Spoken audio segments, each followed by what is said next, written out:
Hello दोस्तों, नमस्कार। स्वागत है एक बार फिर से आप सभी के हमारे चैनल पर। दोस्तों अभी की जो सबसे बड़ी खबरें आ रही हैं, जहां पर अमेरिका ने भारत को इस कोरोना के काल में मदद के लिए बड़ी बात कह दी है दोस्तों, और सबसे अहम बताया है। भारत को बताएंगे पूरी बात क्या है, साथ ही आपको अगली खबर में बताएंगे जहां पर चीन की घुसपैठ को लेकर बड़ी खबर आ रही है, जहां भूटान में गाँव बसाता जा रहा है चाइना। बताएंगे कि क्या भारतीय सीमा पर भी उसकी नजर है दोस्तों। उससे आगे आपको बताएंगे जहां सऊदी की शरण में फिर से पहुंचा कर्ज के तले दबा हुआ पाकिस्तान। इतने दिन की यात्रा पर गए हैं इमरान खान, और मकसद क्या है उनका दोस्तों सऊदी अरब जाने के पीछे बताएंगे आपको आगे की खबरों में। साथ ही आपको अगली खबर में बताएंगे जहां पर लॉकडाउन खत्म होने के बाद भी ये देश भारत से जाने वालों के लिए नो एंट्री दिखा रहा है। जी हाँ दोस्तों, साथ ही WHO ने कोरोना को लेकर भारत में टीकाकरण को लेकर बड़ी बात कह दी है दोस्तों। साथ ही आपको बताएंगे जहां पर इस कोरोना काल में योगी आदित्यनाथ ने फिर से लिया है एक बड़ा एक्शन, जानकर आप भी हैरान हो जाएंगे दोस्तों। साथ ही आपको अगली खबर में बताएंगे जहां पर जितने भी भाई बहन इस राज्य से किसी भी राज्य में जाना चाहेंगे दोस्तों, उनके से जुड़ी बड़ी खबर आ रही है। भारतीय रेलवे ने कर दिया है ये काम, बताएंगे वो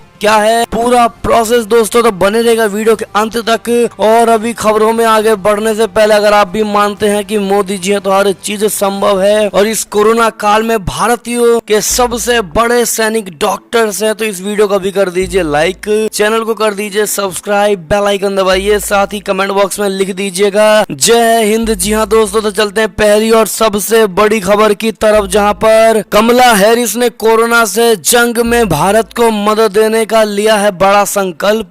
कहा अमेरिका के लिए बेहद अहम है हिंदुस्तान। जी हाँ दोस्तों, अमेरिका की उपराष्ट्रपति कमला हैरिस ने कहा है कि जो बाइडेन प्रशासन कोविड-19 के तेजी से बढ़ते मामलों और इसकी वजह से बड़ी संख्या में हो रही मौतों के कारण जरूरत की इस घड़ी में भारत की मदद करने के लिए कृत संकल्पित है, क्योंकि भारत का कल्याण अमेरिका के लिए बेहद अहम है। जी हाँ दोस्तों, भारत में कोविड-19 के तेजी से बढ़ते मामलों और इसकी वजह से बड़ी संख्या में हो रही मौतों को हृदय विदारक करार देते हुए उन्होंने कहा है कि पूरा जो बाइडेन प्रशासन महामारी के खिलाफ भारत की इस लड़ाई में उसकी मदद करने को प्रेरित है। हैरिस ने कहा कि महामारी की शुरुआत में जब हमारे अस्पताल के बेड कम पड़ने लगे थे तब भारत ने सहायता भेजी थी। आज हम भारत को उसकी जरूरत के समय में मदद करने के लिए कटिबद्ध हैं। वो शुक्रवार को भारत के लिए अमेरिकी कोविड राहत विशेष पर विदेश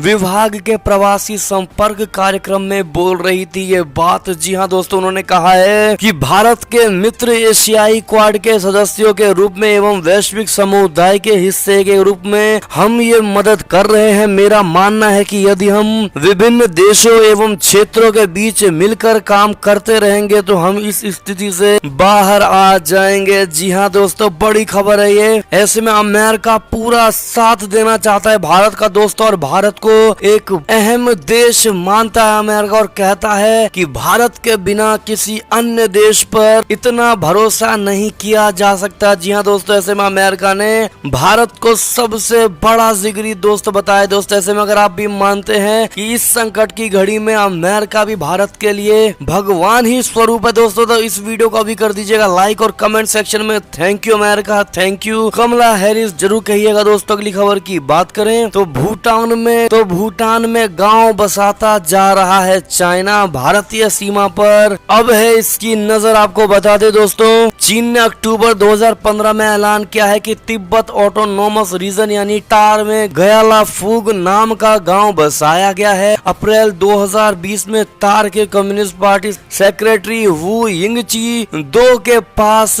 पार करके नए गांव पहुंचे। इसके बारे में स्थानीय मीडिया में चर्चा हुई, लेकिन चीन के बाहर खबर नहीं हुई। तिब्बत में चीन ने कई गांव बसाए हैं, लेकिन गयालाफूग दरअसल भूटान में है। वो और कई अधिकारी इंटरनेशनल बॉर्डर पार करके गए थे। जिस तरह दक्षिण चीन सागर में वो उकसावे की कार्यवाही करता है, तो वहीं चीन हिमालय में ये काम कर रहा है दोस्तों। इससे वो अपने पड़ोसियों के साथ रिश्तों को और खतरे में डाल रहा है। जी हाँ दोस्तों, भारत के साथ सड़क निर्माण व फॉरवर्ड पेट्रोलिंग को लेकर लेकर चीन ने 1962 का युद्ध कर डाला था। 1967 और 1987 में सेनाओं के बीच झड़प हो गई थी और पिछले साल 20 भारतीय जवान शहीद हो गए थे। अब भूटान में पूरा गांव बसाकर वो अपनी बढ़ती आक्रामकता दिखा रहा है दोस्तों। वो भूटान के साथ समझौते का उल्लंघन भी कर रहा है। भूटान ने पहले भी इस तरह की गतिविधियों का विरोध पेइचिंग के पास दर्ज कराया था। जी हाँ दोस्तों, ऐसे में चाइना की चाल सिर्फ यहीं तक सीमित नहीं है दोस्तों, वो भारत के बॉर्डर तक को भी अपने हिस्से में लाना चाहता है दोस्तों, यानी कब्जा करना चाहता है। ऐसे में अगर आप भी मानते हैं कि भारतीय सेना में वो ताकत है जो चाइनीज सेना में नहीं है दोस्तों, और कभी जिंदगी में भी चाइना भारत के सीमा पर 1 इंच भी जमीन नहीं ले सकता, तो कमेंट सेक्शन में अपने ख्वाबों को भूल जाओ चाइना जरूर लिखेगा दोस्तों। चलते हैं तीसरी बड़ी खबर की तरफ, जहां पर सऊदी की शरण में फिर पहुंचा कर्ज तले दबा पाकिस्तान। 3 दिन की यात्रा पर गए इमरान खान। जी हाँ दोस्तों, आपको बता दें रिश्तों में तल्खी के बीच पाकिस्तान के प्रधानमंत्री इमरान खान अपनी 3 दिवसीय यात्रा पर सऊदी अरब पहुंचे हैं। कर्ज के बोझ तले दबे पाकिस्तान के प्रधानमंत्री इमरान खान की सऊदी अरब की ये यात्रा नाराज क्राउन प्रिंस को मनाने के रूप में देखी जा रही है। शुक्रवार को जब इमरान खान सऊदी अरब पहुंचे तो जेद्दाह एयरपोर्ट पर सऊदी के क्राउन प्रिंस मोहम्मद बिन सलमान ने उनकी आगवानी की है दोस्तों। आगवानी की है। अपनी इस 3 दिनों यात्रा के दौरान इमरान खान अरब देश के शीर्ष नेतृत्व से द्विपक्षीय सहयोग के सभी क्षेत्रों पर वार्ता करेंगे। दोनों मुल्क रिश्तों में हाल आए तनाव के बाद इन्हें ठीक करने की दिशा में काम कर रहे हैं। जी हाँ दोस्तों, साथ ही इसी से जुड़ी अगली खबर है, जहां भारत पाकिस्तान मसले पर सामने आया सऊदी अरब, कहा बातचीत के जरिए सुलझाए जाए सभी मुद्दे। जी हाँ दोस्तों, सऊदी अरब ने भारत और पाकिस्तान की ओर से नियंत्रण रेखा पर संघर्ष विराम का पालन करने के निर्णय का स्वागत किया है। इसके साथ साथ सऊदी अरब ने भारत और पाकिस्तान के बीच कश्मीर समेत लंबित मुद्दों को सुलझाने के लिए बातचीत के महत्व पर जोर दिया है दोस्तों। पाकिस्तान के विदेश मंत्रालय ने प्रधानमंत्री इमरान खान और सऊदी अरब के युवराज क्राउन प्रिंस मोहम्मद बिन सलमान के बीच हुई उच्च स्तरीय वार्ता के बाद शनिवार रात को एक संयुक्त बयान जारी किया, जिस पर दोनों देश के बीच सहमति बनी है। खान 7 मई से 9 मई तक सऊदी अरब की आधिकारिक यात्रा पर पहुंचे हैं। जी हाँ दोस्तों, ऐसे में पिछले कुछ हफ्तों से ये सुनने में आ रहा है कि पाकिस्तान पूरी तरह चाहता है कि भारत के साथ मधुर रिश्ते फिर से बनाए जाएं। इस प्रकार से सऊदी अरब में भी जाकर पाकिस्तान के प्रधानमंत्री इमरान खान गुहार लगा रहे हैं दोस्तों। ऐसे में कितने भाई बहनों को लगता है कि पाकिस्तान के साथ रिश्ते कभी मधुर हो ही नहीं सकते? कमेंट में अपनी राय अवश्य दीजिएगा दोस्तों। अगली खबर की बात करें, लेकिन उससे पहले इस वीडियो को लाइक करके चैनल को सब्सक्राइब नहीं किया दोस्तों तो प्लीज कर लीजिएगा, बहुत मेहनत लगती है वीडियो बनाने में दोस्तों। अगली खबर की बात करें तो लॉकडाउन खत्म होने के बाद भी भारत से जाने वालों की ब्रिटेन में है नो एंट्री। जी हाँ दोस्तों, बता दें ब्रिटेन सरकार ने तथा कथित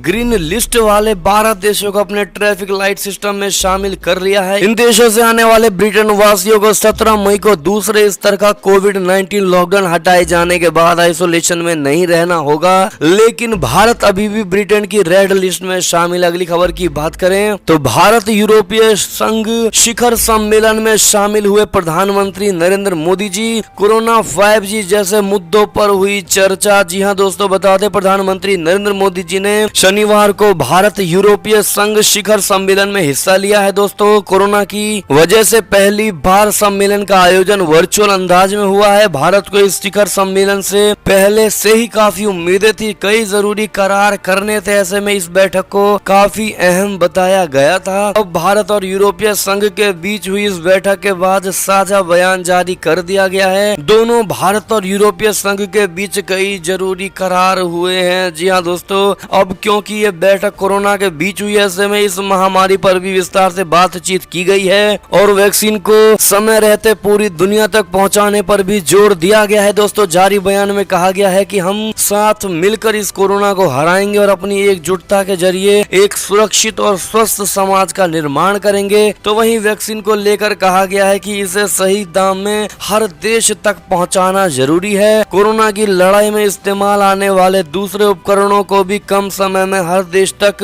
पहुंचाने की वकालत की गई है दोस्तों। अगली खबर की बात करें तो अफगानिस्तान से बड़ी खबर, जहां काबुल में स्कूल के पास बम धमाके में 50 लोगों की मौत, जिसमें बच्चे भी शामिल। जी हाँ दोस्तों, एक और खबर की ओर चल चले तो कोरोना का नया वेरिएंट कई गुना है खतरनाक, भारत में बढ़ाना होगा टीकाकरण। जी हाँ दोस्तों, विश्व स्वास्थ्य संगठन यानी WHO की मुख्य वैज्ञानिक डॉक्टर सौम्या स्वामीनाथन ने भारत में कोरोना के कहर को लेकर बड़ा बयान दिया है। दोस्तों, उन्होंने कहा है कि देश में अचानक से कोरोना विस्फोट के पीछे का कारण इसका नया वेरिएंट है, जो कि बहुत ही ज्यादा संक्रामक और जानलेवा है। उन्होंने कहा है कि इससे बचने का एकमात्र उपाय टीकाकरण अभियान है, जिसमें तेजी लाने की जरूरत है। जी हाँ दोस्तों, AFP समाचार एजेंसी को दिए साक्षात्कार में सौम्या स्वामीनाथन ने कहा है कि भारत में तबाही इस बात का संकेत है कि कोरोना का नया वेरिएंट बहुत तेजी से फैल रहा है। ऐसे में भारत में टीकाकरण काफी ज्यादा स्पीड से करना बेहद जरूरी होगा। जी हाँ दोस्तों, ऐसे में अब WHO का भी मानना है कि भारत में जल्दी से टीकाकरण होना बहुत जरूरी है। ऐसे में दोस्तों, जितने भी भाई बहन हमारे 18 से ऊपर हैं, वो जल्द से जल्द जिन्होंने रजिस्ट्रेशन नहीं किया वो प्लीज रजिस्ट्रेशन कर लीजिएगा दोस्तों। टीकाकरण अभियान में हिस्सा जम कर लीजिए और दूसरों को भी मोटिवेट कर दीजिए। ऐसे में कितने भाई बहन हमारे ऐसे हैं जो वीडियो को देख रहे हैं और इन्होंने टीकाकरण करवा लिया है दोस्तों, और कितने डोज आपने अभी तक लिए हैं, पहले या दूसरा कंप्लीट कर चुके हैं, कमेंट में जरूर बताइएगा। जानना चाहते हैं हम लोग कि हमारी भारत की जनता कितनी ज्यादा एक्टिव है, तो बताना बिल्कुल मत भूलेगा दोस्तों। अगली खबर की बात करें तो हिंद महासागर में गिरा चीन के रॉकेट का मलबा, नासा ने बताया गैर जिम्मेदार। बता दे दोस्तों, चीन के अनियंत्रित हुए रॉकेट लॉन्ग मार्च का मलबा रविवार को पृथ्वी के वायुमंडल में प्रवेश कर गया और इसके मालदीव के पास हिंद महासागर में गिरने की खबर है। इसके बाद से अमेरिकी अंतरिक्ष एजेंसी नासा ने अंतरिक्ष मलबे को लेकर जिम्मेदार मानकों को पूरा करने में विफल रहने के लिए चीनी प्रशासन को फटकार लगाई है दोस्तों। पूर्व सीनेटर और नासा के प्रशासक बिल नेल्सन ने कहा है कि ये स्पष्ट है कि चीन अपने अंतरिक्ष मलबे के बारे में जिम्मेदार मानकों को पूरा करने में विफल हो रही है। जी हाँ दोस्तों, अगली खबर की बात करें तो रोजगार के आंकड़ों से अमेरिका है मायूस, विपक्ष ने जो बाइडेन सरकार पर किए काफी ज्यादा हमले। बता दें, अमेरिका में उम्मीद के मुताबिक रोजगार पैदा करने में नाकामी के कारण जो बाइडेन प्रशासन की नीतियों पर हमले तेज हो गए हैं। आपको बता दें कि शुक्रवार को अप्रैल के आंकड़े जारी हुए तो मालूम हुआ कि इस महीने सिर्फ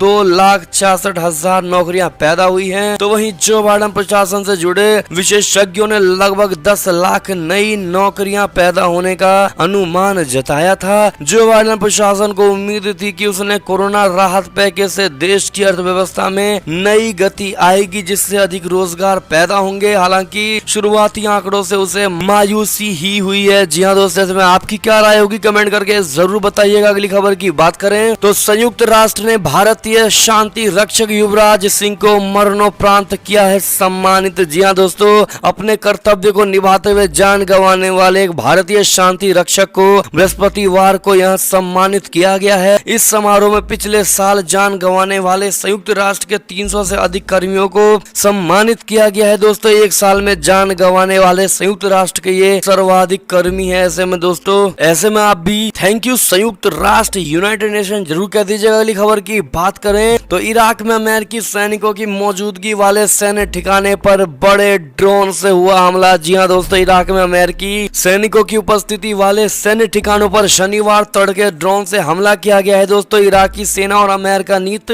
गठबंधन सेना ने हालांकि स्पष्ट किया है कि इस हमले में मामूली नुकसान हुआ है। जी हाँ दोस्तों, अगली खबर की बात करें तो बंगाल से बड़ी खबर, जहां बाबुल सुप्रियो को पुलिस ने दिया है समन। जहां राज्यपाल ने TMC के 4 नेताओं के खिलाफ केस चलाने की दे दिया मंजूरी। बता दें, केंद्रीय मंत्री बाबुल सुप्रियो को पश्चिम बंगाल पुलिस ने समन जारी किया। उन्हें नोटिस प्राप्त होने के 3 दिन के अंदर हरोरा पुलिस स्टेशन में हाजिर होने के लिए कहा गया है। उन्हें U/S41A CRPC के तहत नोटिस दिया गया है। जी हाँ दोस्तों, दूसरी तरफ ममता बनर्जी कैबिनेट के शपथ लेने के कुछ ही घंटे पहले बंगाल के राज्यपाल ने बंगाल के 4 पूर्व मंत्रियों और TMC नेताओं फिरहाद हकीम, सुब्रत मुखर्जी, मदन मित्रा और सोवन चटर्जी पर मुकदमा चलाने के लिए CBI को मंजूरी दे दी है। जी हाँ दोस्तों, बंगाल के राज्यपाल ने कहा है कि मंत्री पद संभालने के बाद ये लोग कमीशन के अपराध में शामिल थे। इन आरोपों की जांच के आधार पर मंजूरी दी गई है। CBI सूत्रों का कहना है कि जनवरी में राज्यपाल से मंजूरी मांगी गई थी। ऐसे में दोस्तों, अगर आप भी मानते हैं कि TMC के इन कार्यकर्ताओं नेताओं पर केस केस चलना बेहद जरूरी है दोस्तों, क्योंकि ये इसी के पात्र है और साथ ही बाबुल सुप्रियो को बेवजह फंसाया जा रहा है। तो आप भी कमेंट सेक्शन में दोषियों को ना छोड़ा जाए जरूर लिखिएगा दोस्तों। एक और खबर की बात करें तो हेमंत बनेंगे असम के अगले मुख्यमंत्री। राज्यपाल से मुलाकात करके